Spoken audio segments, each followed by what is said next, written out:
Qué gusto saludarles, soy José Toledo, bienvenidos a Hora Cero, iniciando la semana con gran cantidad de información, con entrevistas y por supuesto los temas que a usted les preocupa. Y más adelante estaremos con Arturo Moscoso, analista político y académico, para hablar de esta nueva polémica que existe en nuestro país con respecto al Ejecutivo y la Corte Constitucional y otros temas que por supuesto usted debe conocer. Pero antes analicemos también algo que nos preocupa y mucho en el Ecuador, que siempre es el fútbol, y estamos con Juan Luis Fuenzalida para hablar justamente de la última fecha del campeonato, pero además de los ecuatorianos que están en el exterior, como es ya una costumbre aquí en Hora Cero. Gracias, Juan Luis, por estar con nosotros. ¿Cómo está, José? Buenos días a todos los amigos de Hora Cero, listos para hablar de todo lo que ha pasado en esta jornada de Liga Pro y con los ecuatorianos. Bueno, lo que hay que poner es un -0 a Barcelona. Qué debacle, qué terrible la fecha. Supuestamente estaba como para que Barcelona continúe arriba, peleando el primero y segundo lugar, y pierde con Macará, un equipo que prácticamente está peleando más bien entre el ascenso y el descenso. Es decir, lo que ocurre en Barcelona es increíble. ¿Qué es lo que pasa para que un equipo llegue a perder de esa forma, además? Porque se puede perder en muchas formas, ¿no? Jugando bien se puede perder, pero lo de Barcelona ayer fue un desastre. Definitivamente aquí hay responsabilidades desde el momento que eligen al director técnico, ¿no? Yo creo que era una crónica de una muerte anunciada. La situación de Ismael Rescalvo no es buena dirigiendo. Pasó aquí en Ecuador sin pena ni gloria, pese a que en Emelec duró muchos años. En Colombia, en México, no consiguió los resultados esperados, y realmente es inentendible el por qué se apostó por un técnico como él. Los resultados son claros, no ha podido conseguir la diferencia de puntos, por ejemplo, que tenía segundo Alejandro Castillo. Sin ser el gran técnico, estaba a 1 punto de Independiente. Hoy Ismael Rescalvo está a 9 puntos de Independiente, faltan 5 fechas y los puntos se mantienen en el hexagonal final. Así que tiene que pasar realmente algo muy difícil para que Barcelona pueda apostar por lo menos al título. Es decir, que Barcelona, después de Castillo, ha retrocedido. En lugar de jugar mejor, juega peor. En lugar de ganar puntos, pierde dentro y fuera de casa. Arrancha por ahí algo, pero lo que quieren ver los hinchas de Barcelona es un equipo aguerrido, un equipo acostumbrado a jugar y por supuesto a ganar en casa. ¿Cuál ha sido la reacción después de lo que ocurrió ayer, tanto con los hinchas como con los dirigentes? Bueno, definitivamente hay una involución en Barcelona. Rescalvo ha querido armar un equipo a su manera, con jugadores que no están pasando un buen nivel. Insiste con un mediocampo que es un problema que viene arrastrando desde hace mucho tiempo. Insiste con laterales. Al no tener buenos laterales, improvisa laterales, como el caso de Vallecilla, Aníbal Chalá, que no está respondiendo. Y a eso yo creo también que la directiva de Barcelona está careciendo de ese conocimiento de fútbol para poder a mitad del año haber corregido. Si bien es cierto, se cambió el técnico, pero no se trajo los jugadores donde tenía la parte débil. Y bueno, el hincha de Barcelona ya está en una situación de intolerancia. Injustificado lo que hicieron ayer, que se pusieron a lanzar objetos de terreno de juego. Seguramente va a haber sanciones. Hubo reclamos de los dirigentes, hubo reclamos de los jugadores y reclamos del cuerpo técnico. Ismael Rescalvo pidió disculpas, algo que no lo hacía nunca en Emelec. Entonces son situaciones que ya se ven que no están tan bien a nivel interno. ¿Cuántas fechas faltan? 5 fechas faltan para que termine la etapa regular. Pero el tema del hexagonal es que los puntos se mantienen. Entonces, en estos momentos, Independiente tiene 9 puntos de diferencia con Liga y con Barcelona, que son los más cercanos. Independiente tiene 53, Barcelona y Liga tiene 44. Si hubiese terminado el campeonato, arranca el hexagonal así. Entonces, fíjense ustedes, son 9 puntos. Barcelona estaría obligado de ir a ganar a Quito. Comienza el hexagonal con los 9 puntos de diferencia, es igualito. Igualito. Okay. Entonces, imagínense, Barcelona tendría que ir a ganar a Quito, a Liga e Independiente. Tendría que conseguir puntos en Machala. Si se mete Libertad, tendría que ir a sacar puntos a Loja y ganar todos sus partidos de local. Algo que realmente en la lógica se ve muy complicado. Aparte que Independiente también juega. No, Independiente se da el lujo de jugar con medio equipo. Solo ganando en su cancha ya está del otro lado. Correcto. Independiente con un equipo alterno le ganó a Lorense, que está metido en la parte del hexagonal, viene haciendo una campaña muy interesante, y yo me atrevería a decir que el 90% del título ya lo tiene Independiente. Bien, ¿y qué pasa en el otro lado del barrio del Astillero? ¿Qué pasa con Emelec? Emelec está más bien en una franca recuperación, podríamos decir. Emelec, con la llegada de Guillermo Duró, encontró orden en el equipo, seguridad, algo que no lo conseguía con Jorge Cédico, que perdía partidos en los últimos minutos. No juega a una maravilla, ya lo hemos comentado que es una plantilla muy limitada. Cuando faltan algunos jugadores, claro, se siente. Esa es la diferencia, ¿no? La Así diferencia entre Emelec y Barcelona es su plantilla. Es indudable que al no haber podido contratar el año pasado, tener los problemas económicos que tenía, los problemas dirigenciales terribles que afrontó Emelec, que no los tenía Barcelona, es evidente que entre una plantilla y la otra hay una diferencia abismal. Sí, y además se han hecho movimientos internos, salieron personas que no le hacían bien al camerino, y hay un nuevo aire en Emelec que se nota en la actitud de los jugadores. Más allá que ayer no hizo un gran partido, se notó esa actitud. Más allá que la gente dice que el árbitro lo perjudicó a Técnico Universitario, yo creo que realmente el partido, las expulsiones fueron completamente justas. Hubo un planchazo ahí que le dieron al jugador González, y la quema de tiempo que hacía el jugador de Técnico, me parece que fue merecida las expulsiones. Ahora bien, entonces estamos claros en que faltan estas fechas y que hay una claridad evidente de quién puede ser el próximo campeón, indiscutible. Sí, claro. Yo creo que Independiente, como usted lo dijo, ganando sus partidos en casa, no tendría problema. Ahora va a tener que jugar con Emelec la próxima fecha aquí en Guayaquil, que eso va a ser una manera de medir si el campeonato se pone emocionante en las últimas 4 fechas. Sin embargo, la diferencia de puntos es importante, y la diferencia de juego sobre todo. Bueno, claro, el desafío tanto para Barcelona como Emelec es que en estas fechas la mayor cantidad de puntos los tiene que tratar de ganar Barcelona para disminuir esa ventaja en ese hexagonal, y que Emelec más bien vaya recuperado. ¿Alcanza Emelec al hexagonal o no le alcanza? Bueno, está a 3 puntos del hexagonal. Vamos a ver qué pasa hoy día en el partido de Deportivo Cuenca. Si gana Cuenca, le saca nuevamente una diferencia, pero de no conseguir los 3 puntos Cuenca, Emelec se va a mantener ahí en la zona del hexagonal. Algo impensado realmente, porque muchos pensaban que Emelec iba a estar peleando el descenso. Qué bien por el fútbol guayaquileño y por Emelec, que se recupere, porque es indiscutible que lo mismo pasa en Quito. Independiente probablemente puede solo, Liga podía solo, pero siempre se ayudan los equipos de la sierra, lo que no ocurre con los equipos de la costa. Aquí básicamente Barcelona y Emelec tendrían que ir a luchar contra los equipos de la sierra. Manta y en Manaví en general la situación no es fácil, y Sierra Centro pues definitivamente juegan para Liga y para Independiente en muchas ocasiones, es indudable. De acuerdo, incluso bueno, el Manta ayer le sacó el empate a Liga, todos pensaban que Barcelona ganaba y se iba a acercar a Independiente, hubiera quedado a 6 puntos.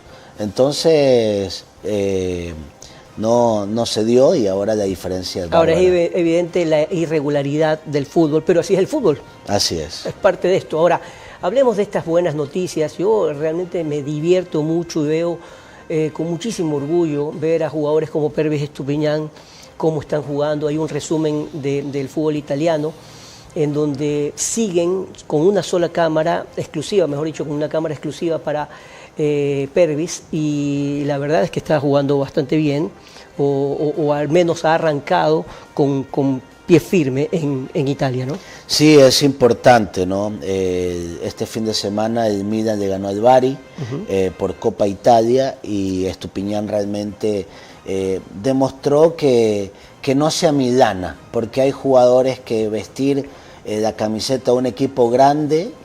fue parte del gol, además. Así es. Es un jugador que además está haciendo lo mismo que en sus equipos anteriores y obviamente en la selección. Es decir, no es un marcador izquierdo que se queda, sino más bien todo lo contrario. Se proyecta, a veces parece un 8 o un alero izquierdo, y es allí donde esa doble función es fundamental en equipos italianos. Y lo importante es que llegue a buen nivel para la próxima Copa del Mundo, que es lo que todos queremos. Claro, queremos que le vaya bien en el Milan, pero todos soñamos que esta selección sea un equipo muy fuerte cuando tenga que enfrentarse a los grandes, ¿no? Los otros jugadores ecuatorianos que están en el exterior también les está yendo bien, no hay mayores novedades ni tampoco lesiones, salvo lo que pasa en Brasil con nuestro forward principal. Bueno, Ener jugó este fin de semana, entró al minuto 60 si no me equivoco. Gonzalo Plata volvió a marcar goles en el Flamengo, Kevin Rodríguez también marcó goles en su doblete, equipo, ¿no? En Bélgica. así que hay buena expectativa y sobre todo ahora que estamos a semanas, ¿no?, de una nueva fecha eliminatoria con Paraguay y con Argentina. Perfecto. ¿Cuándo es la fecha? Septiembre, mediados de septiembre. Qué bien por la selección ecuatoriana de fútbol, qué bien por el Ecuador, porque todo esto nos ayuda, sobre todo a mantener el ánimo mejor, mucho mejor que en materia política, social y económica. Así que gracias, Juan Luis, por este importante reporte. Gracias, José. Bueno, esta semana tenemos Copa Libertadores, Copa Sudamericana, así que vamos a tener mucho fútbol. No quería despedir este segmento sin dejar de felicitar a Cristian Novoa. Cristian Novoa, exjugador de Emelec, que además la está rompiendo como empresario. Ya sacó su propio café, ¿no? Así que lo inauguró, ¿cuándo? El sábado. El día jueves. Okay. Hizo el lanzamiento en una cafetería que tiene en San Borondón. Fue mucha gente de la prensa, mucha gente de la farándula, y bueno, probamos ese café, está espectacular, y sobre todo la nueva faceta que él mismo dice que se siente tal cual como el primer día que debutó en el Emelec. Así que vamos a ir viendo cómo se va dando esa faceta. Le hicimos una entrevista especial, estamos en Hora Cero haciendo entrevistas especiales a diferentes personajes que no necesariamente son o políticos o en materia económica, deportiva también, personajes, así que muy pronto estaremos pasando esta entrevista, la verdad muy interesante y cosas muy importantes que hablan no solamente de fútbol, sino de la vida misma y cómo le ha cambiado la vida después de tanto fútbol y hacer otro tipo de cosas que, como él dice, le hacen bien a él, a su familia y también a mucha gente con la que está ayudando justamente con su proyecto que ya ha sacado, que es su propio café, ¿no? Sí, él dijo que él quería devolverle al Ecuador lo que le ha dado, generando fuentes de trabajo, ayudando a niños que tienen problemas de cáncer.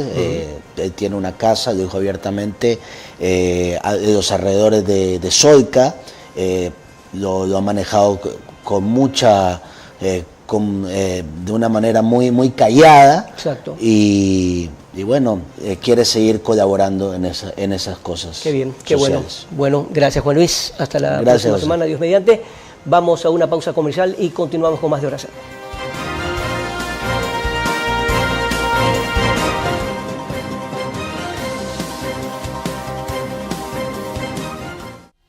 Somos el nuevo Ecuador, el país que no baja la mirada, que se levanta firme contra el crimen y responde con decisión. Somos el país que defiende todo lo que amamos. Nuestras familias, nuestra libertad y la esperanza de un país que no se rinde. Aquí la defensa no es discurso, es presencia en las calles, es justicia que avanza, es un escudo para cada familia. Porque proteger es dar la cara, es no retroceder. Es cuidar cada rincón de nuestra tierra para que nadie nos arrebate la paz. La seguridad es nuestro compromiso y defender la libertad es nuestra mayor responsabilidad. Esto es el nuevo Ecuador.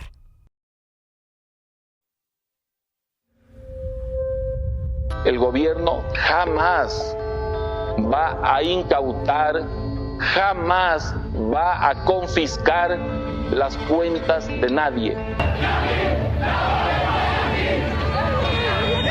¿Qué ahora que nos dejan, señorita? ¿Para qué? Yo soy madre de 5 hijos. Si no es plata que me he encontrado en la calle ni nadie me ha regalado, señor.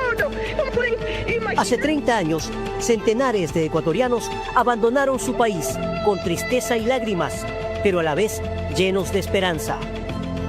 Soportaron la soledad, el discrimen y el arduo trabajo. Iban a trabajar sin papeles. Mi propósito, ya te digo, era trabajar un tiempo y volver, pero cuando vienes acá la realidad es totalmente distinta. Pero jamás dejaron de soñar. Y en un pueblito tan pequeño que es el del Algado, aquí en Sevilla, Amanecer Radio, me dijeron, oye, mira, ven, aquí tenemos un espacio de radio que se emite todos los fines de semana. Un documental exclusivo, con sus voces, sus historias y su sueño cumplido en Europa. ¿Y a qué edad viniste a España? Llegué con 1 año a España. Siempre hemos estado conectados con la cultura por A o B circunstancias, a través de la gastronomía, sobre todo, ¿no? A través de esa llamada a tus abuelos cuando estaban allá. Muy pronto, por RTW24.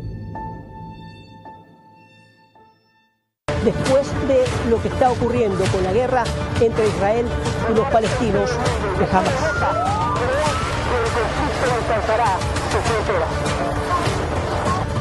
En marzo del 2004, España fue sacudida por el terrorismo. Aquí en Madrid se ha alertado en nivel 5 a máxima seguridad por posibles atentados.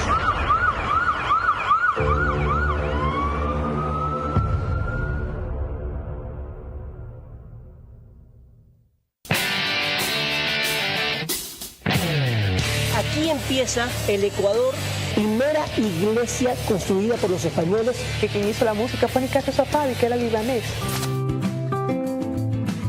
Ahorita estamos viendo Grey Putú.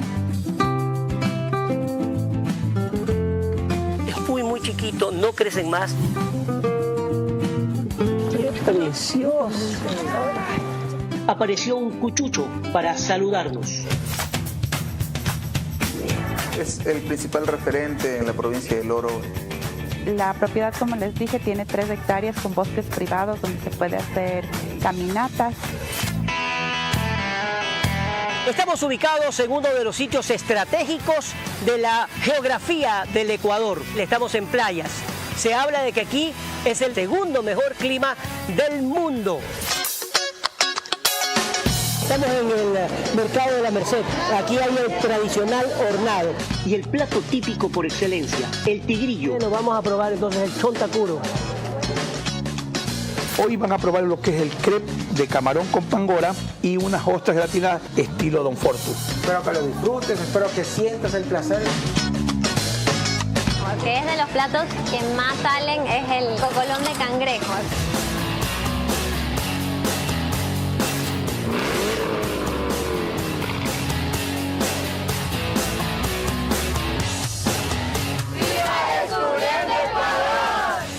Descubriendo Ecuador con José Toledo.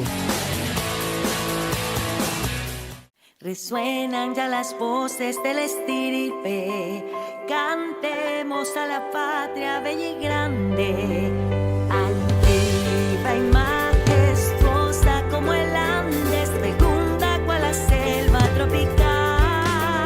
Constantes preparemos el futuro, la nube de tragedia no es eterna. Oremos para siempre unión fraterna y recia con textura nacional. Levantemos con fe la bandera, rutilante divisa de honor. Es la sangre de nuestra frontera, Ecuador.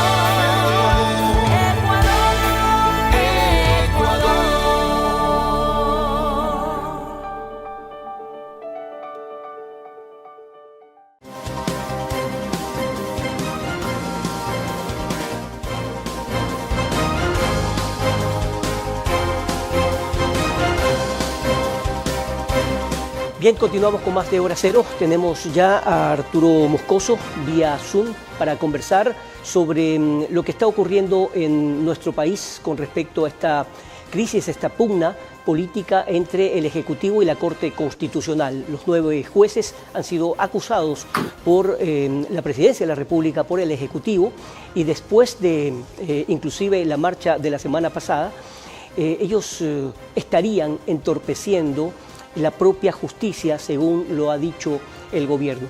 Gracias por estar aquí, Arturo. Es indiscutible que es una crisis enorme que además involucra no solamente el país, sino también ya esto ha llegado a diferentes instituciones internacionales que han dado su postura con respecto a este tema. Buenos días, José. Gracias por la invitación y un saludo a la audiencia.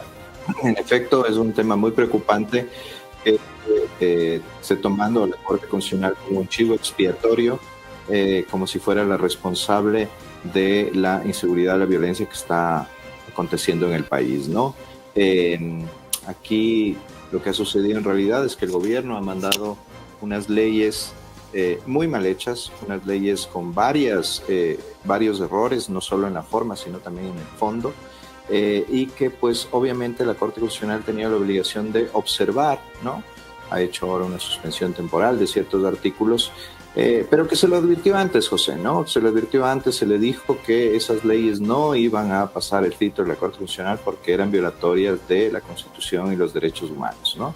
Pero se ha venido haciendo este enmarcamiento, ¿no? Como si la Corte se opusiera a el combate al narcotráfico y a la violencia, y un poco también, como decía al principio, en la medida de echarle la culpa, ¿no? De echarle la culpa por los magros resultados que está obteniendo el gobierno en esas áreas, ¿no? Vemos que los indicadores de violencia y de inseguridad siguen en alza, y esto no tiene absolutamente nada que ver con las decisiones que haya tomado la Corte Constitucional, ¿no? Ahora, pero entendamos un poco lo que está ocurriendo en nuestro país. Es increíble realmente que golpes que dan tanto la policía como las Fuerzas Armadas a diferentes cárteles que operan en nuestro país con tremendos operativos, casas, etcétera, y de repente vemos que un juez le da medidas sustitutivas a uno de los aprehendidos. La gente no termina de entender cómo por un lado hay una lucha y por otro lado definitivamente existe un carrusel, sin decir, por supuesto, al menos desde esta postura, quiénes son responsables, pero es evidente que algo no funciona en nuestro país. ¿Cómo va a terminar o en qué va a terminar esta crisis política? Pero es que, José, la liberación de delincuentes por parte de los jueces o la desestimación de los delitos por los que se les acusa por parte de los fiscales no es pues problema de la Corte Constitucional. La Corte Constitucional es un órgano de control constitucional. Estamos hablando en este caso de los jueces ordinarios, en los que es innegable que hay una penetración del narcotráfico, de la corrupción y del crimen en esas áreas, y que lo que exige es una depuración, y no una depuración solo de la justicia, sino también de la policía, de los militares, etcétera, porque es, repito, innegable que ha habido una penetración del crimen transnacional en estas áreas. Y no solo eso, también tenemos un montón de jueces que son muy ignorantes, que no conocen la ley, no conocen la Constitución, y que evidentemente deciden en función de su desconocimiento. Pero la Corte Constitucional no tiene nada que ver con esto. O sea, son dos áreas absolutamente distintas de la administración de justicia. La justicia ordinaria está para los temas de justicia general en el país, y la justicia constitucional es únicamente para los temas constitucionales, es decir, la violación de derechos y de garantías establecidas en la Constitución y del articulado mismo de la Constitución, ¿no? Una de las consultas o una de las preguntas de la consulta del Ejecutivo gira en torno a seguir juicios políticos a los miembros de la Corte Constitucional. Su postura con respecto a esto, ya hemos escuchado a varios analistas, a varios politólogos y juristas. ¿Cuál es su postura con respecto a esto, Arturo? A mí me parece un total despropósito, José, porque los jueces constitucionales, los jueces del más alto tribunal, no tienen que estar sometidos a juicio político, porque el problema es que se los pueden enjuiciar en función de sus sentencias, ¿no? Y usar eso como una excusa para mantener una presión indebida en el órgano, en el más alto órgano de justicia del país, ¿no? Los jueces constitucionales, José, ya tienen control dentro de nuestro ordenamiento jurídico, tienen que responder por delitos que cometieren y tienen la posibilidad incluso de ser juzgados y de ser destituidos por el mismo órgano al que pertenecen, que es la Corte, ¿no? Es decir, no es que están intocables o tienen una muralla que impide que sean justamente sujetos de control, ¿no? Pero claro, cuando se les somete a un juicio político, se les está poniendo una medida de presión que podría, como dije antes, incidir en las sentencias que ellos emitieren, ¿no? Además, como está planteada la pregunta de la consulta, es peor todavía, ¿no? Es peor aún, y se nota una intencionalidad bastante perversa por parte del gobierno en relación a la pregunta que ha planteado, porque primero pone unas causales de lo más abiertas, ¿no? Que deja la posibilidad justamente de que puedan ser enjuiciadas casi por cualquier cosa, ¿no? Y además con una mayoría absoluta, ¿no? Es decir, el 50+1 de los asambleístas, ¿no? Cuando otros juicios políticos, ¿no? Como el del mismo presidente, por ejemplo, tienen que resolverse con una mayoría calificada o de 2/3, ¿no? Obviamente, si es que la intencionalidad es ponerles juicio político a los jueces y presentar esto en consulta, van a tener que especificar bien cuáles son las causales para el juicio político y evidentemente igualar el número de asambleístas que votarían por el juicio político al resto de autoridades importantes. Pues estamos hablando de una de las funciones más importantes del Estado, José. Claro, esto implica, ¿no es cierto?, que probablemente la Corte Constitucional vaya a observar esa pregunta, porque recordemos que estas preguntas tienen que tener un dictamen previo de la Corte Constitucional, previo a ser planteadas en consulta o en referéndum, ¿no? Incluso a mí me parece que esta pregunta podría ser hasta de reforma parcial, veamos qué dice la Corte, pero en todo caso es una pregunta que lo más probable es que vaya a ser observada. Y entonces esto tiene un problema porque evidentemente el gobierno en esta campaña que ha empezado en contra de la Corte es probable que diga, ahí está, no quieren ser objetos de control y por eso se oponen a la pregunta, ¿no? Cuando la pregunta, y esto hay que estar muy claros, José, para que no se diga que no se lo dijo, ya plantea problemas de entrada que son los que acabo de enumerar. Ahora bien, más allá de esta enorme polémica y gravísima además en nuestro país, ¿cómo lograr que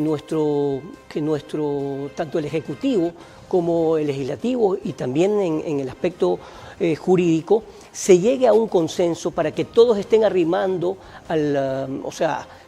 por el mismo camino, que todos vayan en función de la lucha contra la delincuencia, contra la inseguridad en general, en favor de los ecuatorianos? No puede ser que en Ecuador todo esté absolutamente dividido. ¿Cómo contribuye una crisis de esa naturaleza en el funcionamiento de un país que busca recursos internacionales, que busca mejores días y por supuesto que los agentes internacionales que están buscando ponerle dinero a nuestro país encuentren un país pacífico? Bueno, José, haciendo bien las cosas para empezar, ¿no? Si yo quiero o necesito herramientas para combatir el narcotráfico y la penetración del crimen transnacional, herramientas legales me refiero, pues puedo obtenerlas sin necesidad de que haya violaciones de la Constitución y a la ley. Se puede hacer. Pero el problema es cuando se tiene esta idea de que yo puedo hacer lo que me da la gana y el que se me opone entonces es un enemigo del país, ¿no? Y no es así. mucha gente ha hablado de diálogo entre la Corte y el gobierno, por ejemplo. Si es que hubiera algún diálogo, tiene que ser alrededor de la problemática, evidentemente, del crimen transnacional y sus efectos en el país, pero no en relación a cómo debe decir la Corte. Pues eso es absolutamente prohibido en cualquier parte del mundo y eso se llama prevaricato, ¿no? La idea de vea a presentar esta ley, apruébeme, ¿no? Es como que si yo tuviera un juicio con usted y el juez me recibe a mí para yo contarle mi versión y luego no lo recibe a usted, ¿no? Eso no está bien, por eso los jueces no reciben a las partes, ¿no? Los jueces hablan a través de sus providencias, de sus sentencias, y así también lo hace la Corte Constitucional. Entonces, ok, sentarse en la mesa podría ser, pero el punto es que no se le puede pedir a la Corte que haga lo que, o que se pronuncie contra lo que dicen sus obligaciones dentro del marco legal de la Constitución, ¿no? No se le puede decir, esta sí déjame pasar, porque si es inconstitucional, José. Arturo, pero ¿quién puede dirimir esto aquí? Estamos clarísimos en que hay dos posturas, unos a favor de la Corte Constitucional y otros a favor del gobierno que quiere poner en tela de duda, o lo ha puesto en tela de duda, lo que ha realizado o lo que está realizando la Corte Constitucional. Pero alguien tiene que dirimir para evitar que esto continúe creciendo. Se hablan ahora de marchas y contramarchas hacia o en favor y en contra del gobierno. Eso significa que todos sabemos cómo inicia una marcha, nadie sabe cómo puede terminar, y lo que menos queremos es que continúe una ebullición social en este país. Es decir, a más de los problemas económicos y políticos, ahora tener enfrentamientos en las calles sería terrible. Sí, totalmente de acuerdo, José. Yo creo que esa no es la solución para nada. El dividir, el polarizar, solo le sirve a quien hace de eso una herramienta para posicionarse de cierta manera frente a la opinión pública, ¿no? Que lamentablemente es lo que está haciendo el gobierno, ¿no? El gobierno, tomando estas estrategias populistas que son de manual, ¿no? De buscar un enemigo y de señalar a ese enemigo como un enemigo de la patria, y que no quiere el progreso del país, ¿no es cierto? Y que por el otro lado, yo soy el bueno y yo sí quiero el progreso del país y entonces tenemos que terminar con ese otro, ¿no? Entonces eso no llega a ningún lado. Y lo que estamos viendo nuevamente es una polarización muy fuerte, como ya que las que hemos tenido anteriormente frente a este tema, cuando lo que debería hacer el gobierno es más bien buscar la forma de salir adelante y seguir adelante con lo que quiere hacer y con el combate al crimen transnacional, en el que nuevamente, José, los resultados son muy magros, ¿no? Este gobierno ya va a cumplir 2 años al frente de las riendas del país. ¿Y dónde están los resultados en contra del crimen? ¿Dónde está la disminución de tasas de criminalidad? Seguimos siendo uno de los países más violentos del continente, ¿no? Entonces, ¿y eso es culpa de la Corte Constitucional? Por supuesto que no, por supuesto que no. Entonces, el tratar de endilgarle a otro de los poderes del Estado, a otras de las funciones del Estado, la responsabilidad sobre algo que es responsabilidad, creo que de todos, no está bien y no conduce a ninguna salida positiva en relación al combate al crimen transnacional.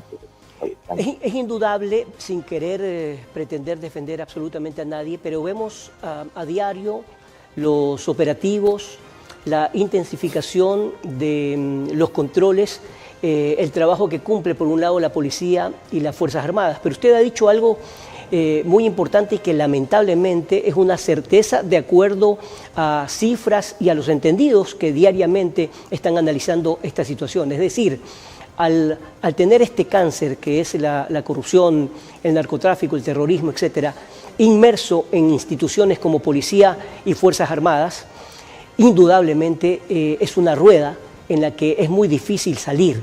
Ecuador puede solo con este o con cualquier gobierno, o definitivamente necesitamos el apoyo internacional. Por ejemplo, lo que está haciendo Estados Unidos con respecto a el presidente de Venezuela, a Maduro, se habla inclusive ya de un nivel de intervención, inclusive probablemente militar. Es decir, tanto la región como el mundo entero está abocado a una crisis terrible por el narcotráfico. Ningún país puede solo, Arturo. No, por supuesto, esto es un tema que, cuando hablamos de crimen transnacional, estamos hablando del crimen justamente que tiene efectos en muchos países, ¿no? Y por eso la lucha contra ese crimen transnacional tiene que ser también transnacional. Los países tienen que apoyarse mutuamente y buscar alianzas justamente para combatirlo. Más allá de si la forma en que se está combatiendo el tema de las drogas sea la apropiada, y hay muchas críticas también, porque el enfrentamiento abierto y lo único que genera es violencia, y lo que se debe es buscar otras formas de tratar de combatir esto. Pero bueno, más allá de ese debate, si ya hay una guerra, ¿no es cierto? Esta guerra tiene que ser llevada con el apoyo de todos los países que están involucrados, y evidentemente no solo Estados Unidos, también Colombia, también Perú, también el resto de países del continente que también se ven afectados, ¿no? Entonces, esto tiene que ser colaborativo también, porque los criminales colaboran entre ellos y los países deberían hacer lo mismo para esto, ¿no? Entonces, el tema de que vengan fuerzas extranjeras a ocupar las bases de aquí, yo estoy de acuerdo, me parece un tema que puede ayudar o coadyuvar al combate al crimen transnacional, pero no solo eso, ¿no? Acuerdos, convenios, cualquier otra cosa que nos sirva para tratar de ponerle un pare a este tema que es tan grave, ¿no? Y que nos ha afectado tan gravemente en los últimos años. Ahora, Arturo, ¿cuál es su análisis con respecto a lo que ocurre en Ecuador en materia política? Me refiero a gobierno versus oposición. Se suponía que la oposición más fuerte iba a ser la del correísmo, pero vemos que en el propio correísmo hay una crisis enorme, a tal punto que se habla de una división que podría pues acarrear que algunos de los líderes que inclusive están en puestos claves, como por ejemplo la propia prefecta del Guayas, se abra definitivamente el correísmo.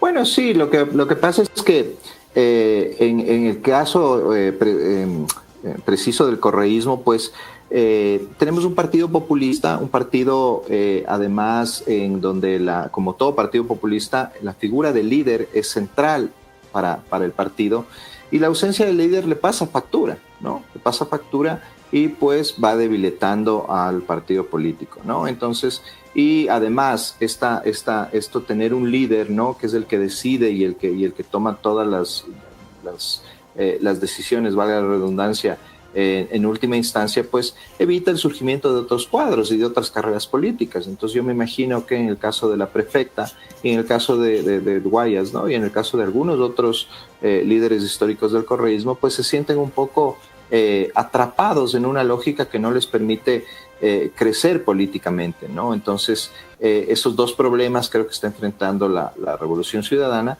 pero no podemos descartar que sigue siendo una fuerza política importante y a la que se debe tomar en cuenta, evidentemente, para cualquier tipo de política que se quiera implementar en el país, ¿no? Pero que, claro, estas fricciones internas las han ido debilitando, y si la posición del líder sigue siendo la de decisor de última instancia, van a seguir habiendo estos problemas, sobre todo por su ausencia, ¿no? Que ya pesa en el imaginario del colectivo, Arturo, sobre todo sobre un líder que tuvo mucha importancia en un momento, pero que le está perdiendo ante justamente esa ausencia. Antes de irnos a la pausa comercial, ¿y qué pasa con los otros partidos políticos? Aquí parecería que solamente se habla del correísmo y el gobierno.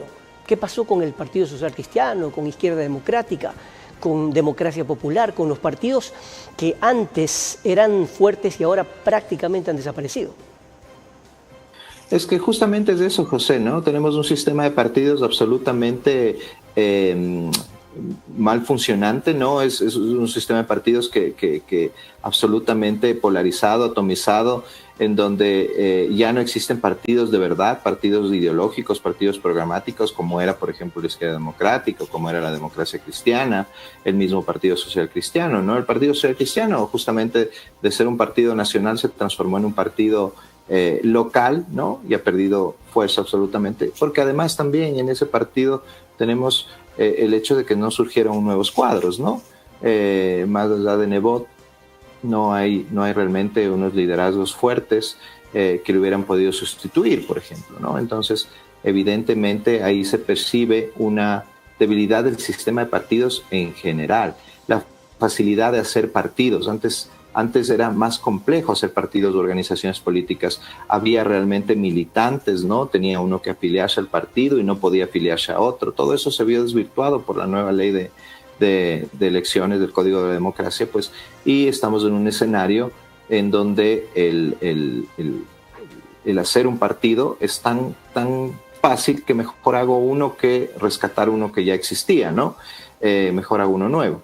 Y además, pues obviamente el tema de la ausencia de liderazgos, la ausencia de la no construcción de cuadros políticos, la ausencia de carreras políticas, ¿no?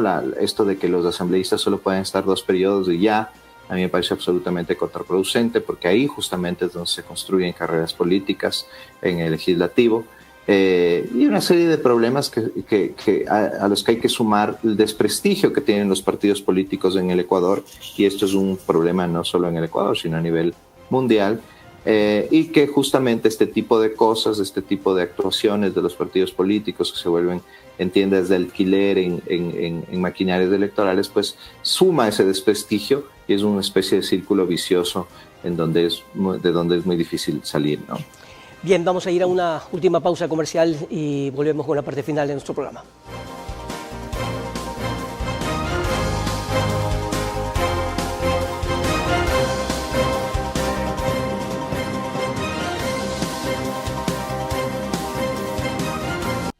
Somos el nuevo Ecuador, el país que no baja la mirada, que se levanta firme contra el crimen y responde con decisión. Somos el país que defiende todo lo que amamos. Nuestras familias, nuestra libertad y la esperanza de un país que no se rinde. Aquí la defensa no es discurso, es presencia en las calles, es justicia que avanza, es un escudo para cada familia.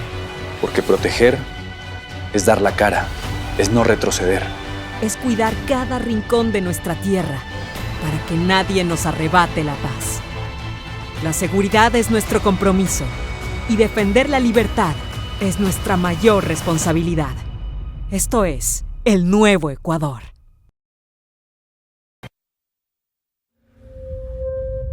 El gobierno jamás va a incautar, jamás va a confiscar las cuentas de nadie.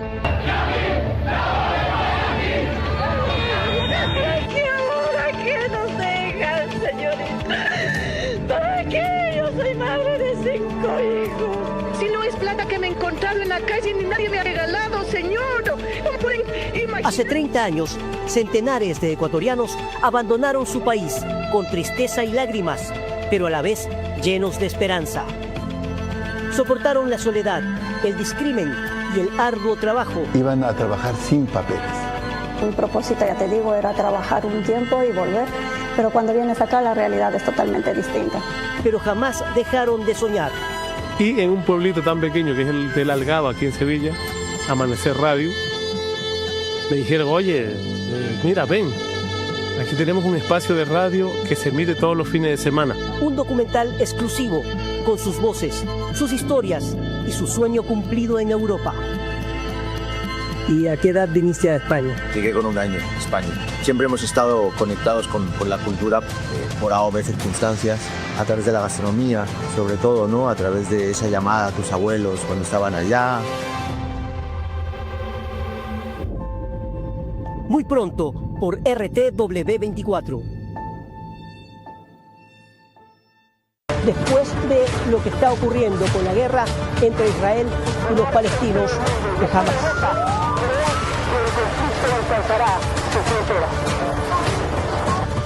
En marzo del 2004, España fue sacudida por el terrorismo.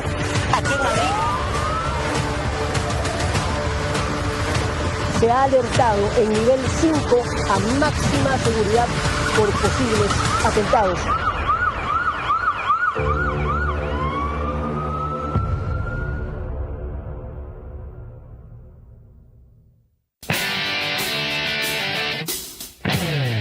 Aquí empieza empieza el Ecuador, primera iglesia construida por los españoles. Que quien hizo la música fue Nicasio Safadi, que era libanés. Ahorita estamos viendo Grey Putum. Es muy chiquito, no crecen más. ¡Qué precioso! Apareció un cuchucho para saludarnos. Es el principal referente en la provincia del Oro. La propiedad, como les dije, tiene 3 hectáreas con bosques privados donde se puede hacer caminatas. Estamos ubicados en uno de los sitios estratégicos de la geografía del Ecuador. Estamos en playas. Se habla de que aquí es el segundo mejor clima del mundo. Estamos en el mercado de la Merced. Aquí hay el tradicional hornado y el plato típico por excelencia, el tigrillo. Bueno, vamos a probar entonces el chontacuro. Hoy van a probar lo que es el crepe de camarón con pangora y unas ostras gratinadas estilo Don Fortus. Espero que lo disfrutes, espero que sientas el placer. Porque es de los platos que más salen es el cocolón de cangrejos.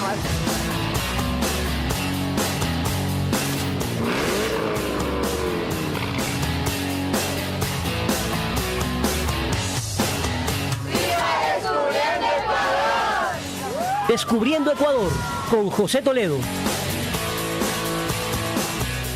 Resuenan ya las voces del estirpe, cantemos a la patria bella y grande, altiva y majestuosa como el Andes, fecunda cual la selva tropical. Constantes preparemos el futuro, la nube de tragedia no es